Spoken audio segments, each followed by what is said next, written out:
Ya, shalom Bapak Ibu Saudara generasi Lois Bali yang sungguh luar biasa. Tepuk tangan dulu buat Bapak Ibu Saudara semuanya.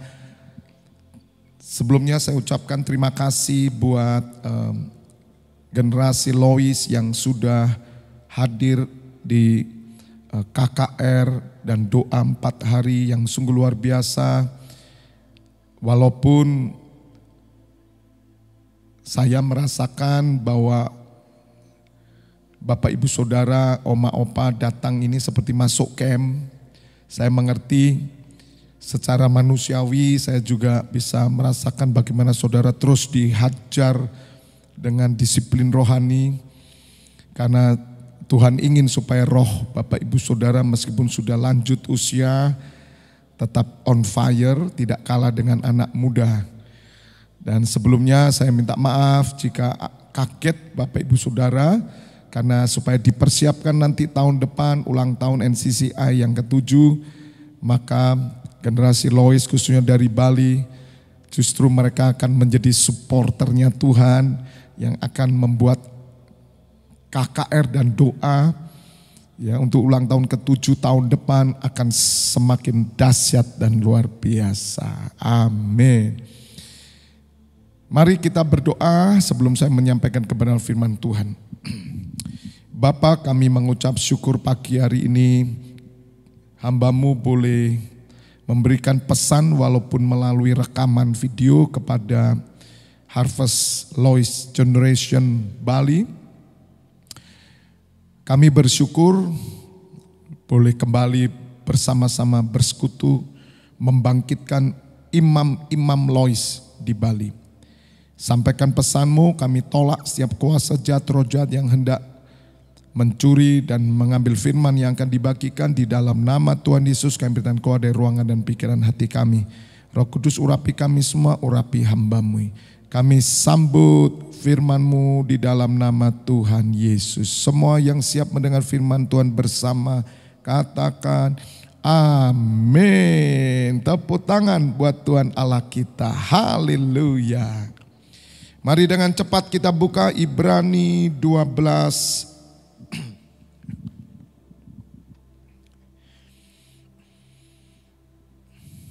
ayat ke-12. Ibrani 12 ayat 12. Sebab itu kuatkanlah tangan yang lemah dan lutut yang goyah. Dan luruskanlah jalan bagi kakimu sehingga yang pincang jangan terpelecok tetapi menjadi sembuh. Berusahalah hidup damai dengan semua orang dan kejarlah kekudusan. Sebab tanpa kekudusan tidak seorang pun akan melihat Tuhan. Jagalah supaya jangan ada seorang pun menjauhkan diri dari kasih karunia Allah.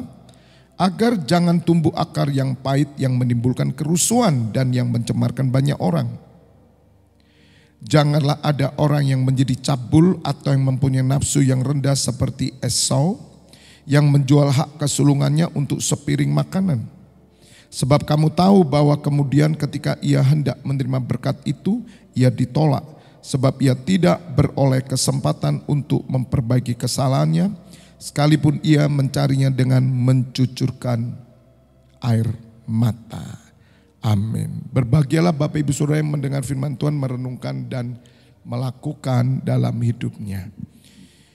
Pagi hari ini saya memberikan judul pesan Tuhan adalah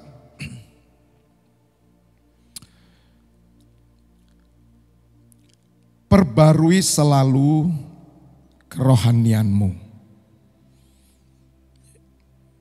Atau dalam bahasa yang lebih singkat ya, pembaharuan spiritual. Nah, itu ya, pembaruan spiritual. Bapak Ibu Saudara khususnya kaum Lois, sangat penting sekali kita mengalami pembaharuan spiritual.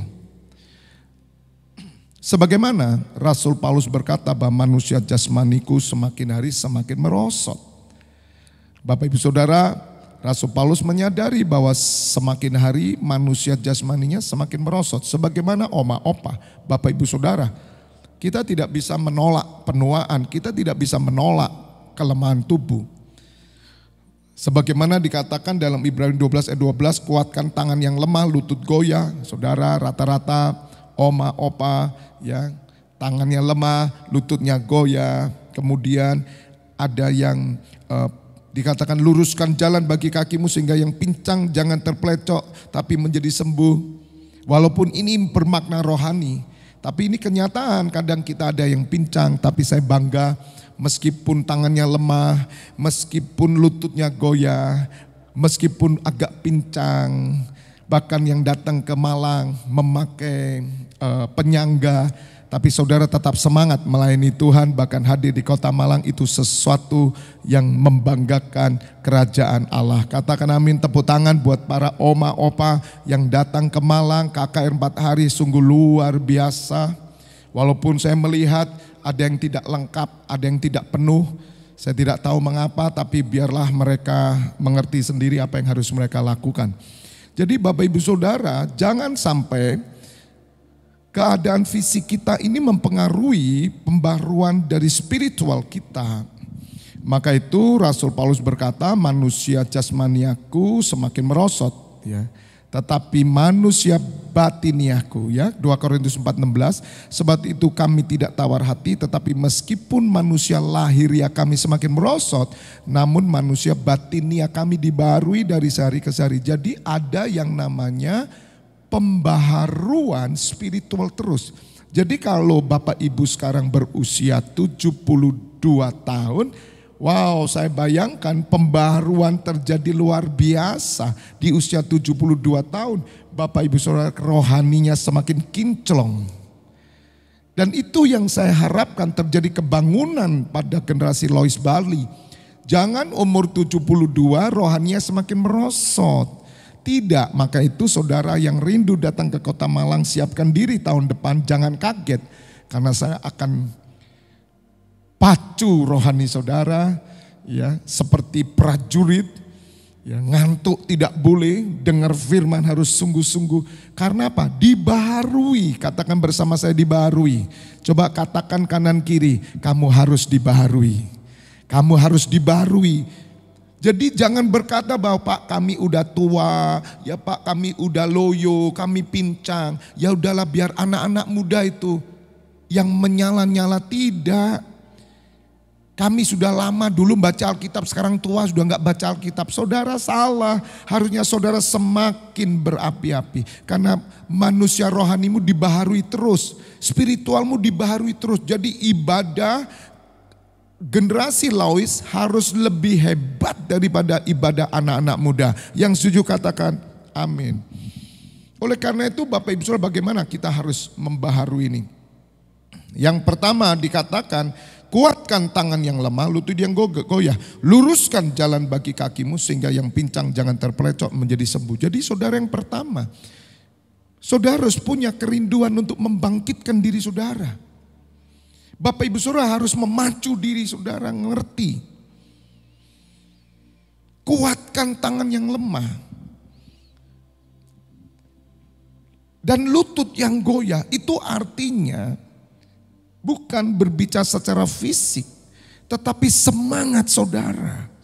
Bangkit, meskipun Bapak Ibu Saudara ada yang di kursi roda, ada yang memakai tongkat. Tetapi saudara menguatkan diri saudara, menguatkan keyakinan Bapak Ibu Saudara. Dan saya percaya engkau menjadi sembuh. Dan itu yang dikatakan, luruskan jalan bagi kakimu sehingga yang pincang jangan terpelecok tetapi menjadi sembuh. Jadi hal yang pertama yang Bapak Ibu Saudara harus lakukan, bangun diri saudara sendiri. Motivasi diri saudara sendiri, motivasi sendiri. Encourage sendiri. Jangan menunggu orang lain. Karena Bapak Ibu Saudara mengerti bahwa di dalam Tuhan roh kita selalu dibaharui. Jangan pernah tawar hati karena mungkin fisik kita semakin lemah. Saudara, saya percaya kuasa supranatural Allah bekerja bersama saya masuk visi 2033 melihat karya kemuliaan Bapa. 10 tahun ke depan saya percaya, lihat nanti Ibu Tuti sekarang umur mimpi 62. Nanti 10 tahun lagi 72, lihat pasti saudara akan semakin semangat, ya. Ibu juga Liki 72, nanti lihat 10 tahun 82, tetap semangat, tetap bisa ke Malang, katakan amin. Yang kedua, berusahalah hidup damai dengan semua orang, kejarlah kekudusan, sebab tanpa kekudusan tidak seorang pun akan melihat Tuhan. Bapak Ibu Saudara, hal yang kedua adalah senantiasa rindukan pertemuan dengan Tuhan. Caranya bagaimana? Ini saudara, hidup damai dan kudus. Jadi para ibu-ibu, bapak-bapak yang sudah usia, mari rindukan kita setiap hari melihat Tuhan. Melihat Tuhan itu bukan sekedar di ruang doa, tetapi bagaimana Bapak Ibu Saudara memiliki kehidupan yang damai dengan semua orang dan hidup dengan kekudusan. Disitulah saudara akan berjumpa dengan Tuhan. Supaya anak, menantu, cucu, cicit melihat Tuhan di dalam saudara. Ini penting.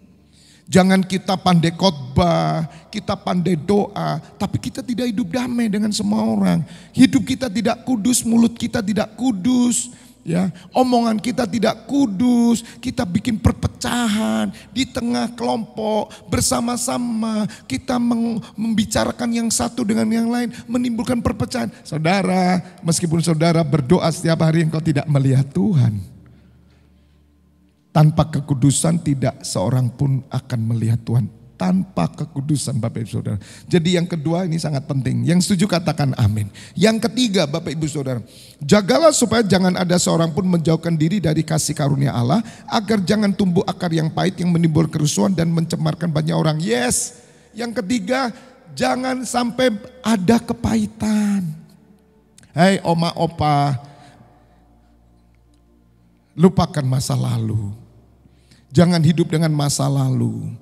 Trauma-trauma masa lalu harus disingkirkan. Jangan pernah generasi Lois yang di Bali ini menyimpan kepahitan. Bisa kepahitan masa lalu, bisa kepahitan hari ini.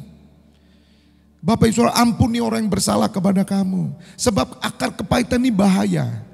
Saya tidak mau ada kepahitan di antara generasi Lois sehingga mencemarkan banyak orang, menimbulkan kerusuhan.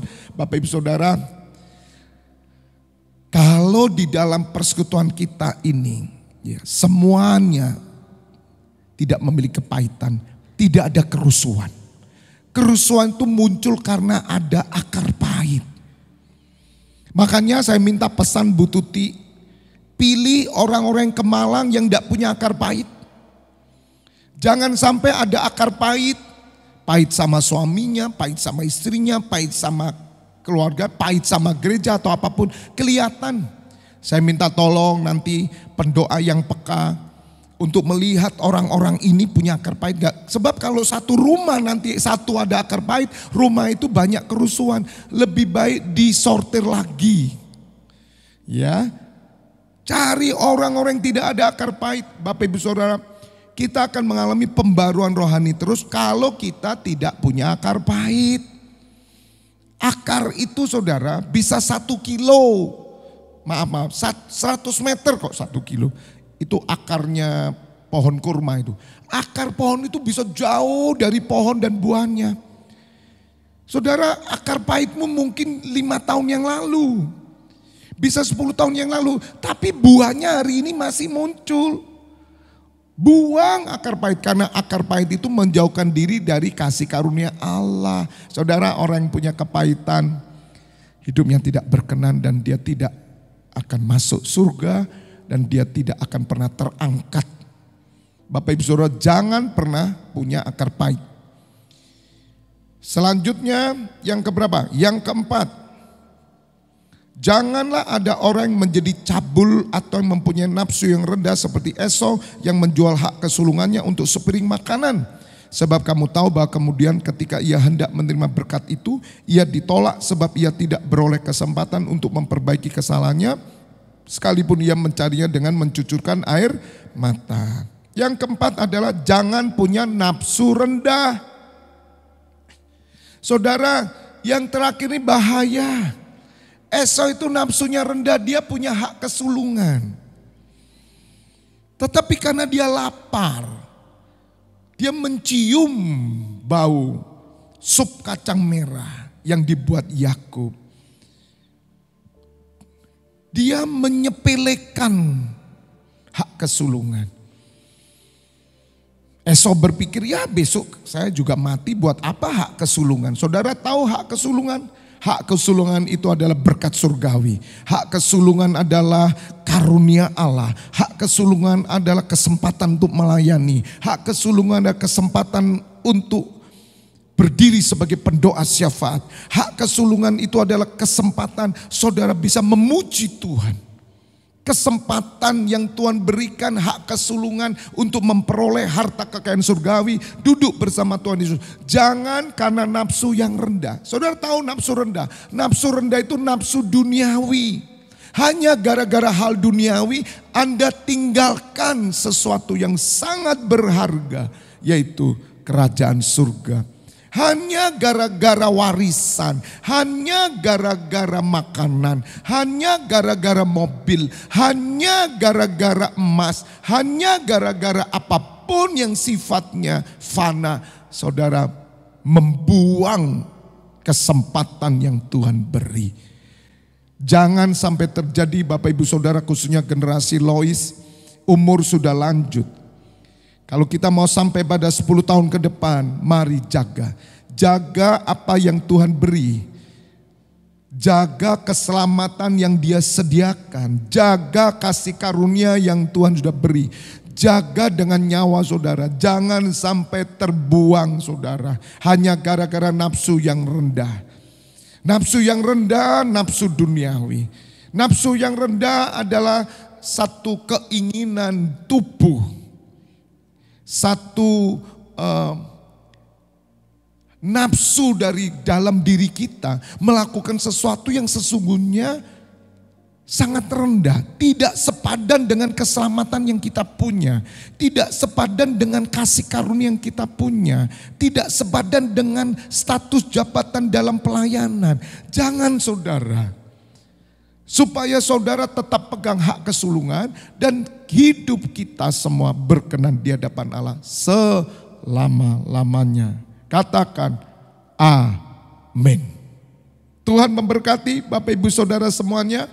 Saya berharap 4 hal ini menjadi catatan buat Bapak Ibu Saudara. Amin. 4 hal ini saya ulang sedikit ya. Yang pertama, bangun diri Bapak Ibu Saudara sendiri. Yang kedua, mari tiap hari lihat Tuhan. Dengan cara apa? Hidup damai, jaga kekudusan. Yang ketiga, jangan ada kepahitan. Dan yang keempat terakhir, jangan punya nafsu rendah. Sampai berjumpa kembali bulan depan dengan semangat yang luar biasa. On fire terus. Kita berdoa. Bapa, kami bersyukur pagi hari ini hamba sudah menyampaikan kebenaran firman-Mu. Bagaimana kami boleh mengalami pembaharuan rohani kami di usia yang semakin lanjut, semakin baru, dan semakin baru. Memberkati Ibu Tuti sebagai koordinator dan Pak Wawan wakil serta semua tim imam-imam dan generasi Lois semuanya. Supaya mereka tetap semangat walaupun mendengar khotbah melalui rekaman video ini. Kami percaya Bapak, berkat urapan-Mu turun atas semua imam-imam-Mu yang hadir. Hamba minta kesehatan, panjang umur, kekuatan, bahkan kuasa supranatural Allah bekerja penuh di dalam kehidupan setiap imam-imam-Mu yang hadir pada pagi hari ini. Kami percaya kesembuhan terjadi. Kami percaya pemulihan terjadi pagi hari ini di dalam nama Tuhan Yesus. Yang sakit disembuhkan, katakan amin. Yang ada dalam pencobaan dipulihkan, katakan amin. Saat ini terimalah, buka 2 tanganmu, terimalah pengurapan minyak dan anggur, persetujuan dengan tubuh dan darah Putra Yesus Kristus yang menyucikan, menyembuhkan, berkat kehidupan turun atasmu dalam nama Bapa, Putra, dan Roh Kudus. Bapak Ibu Saudara yang sudah menerima berkat Tuhan bersama, katakan amin. God bless you all. Sampai berjumpa kembali.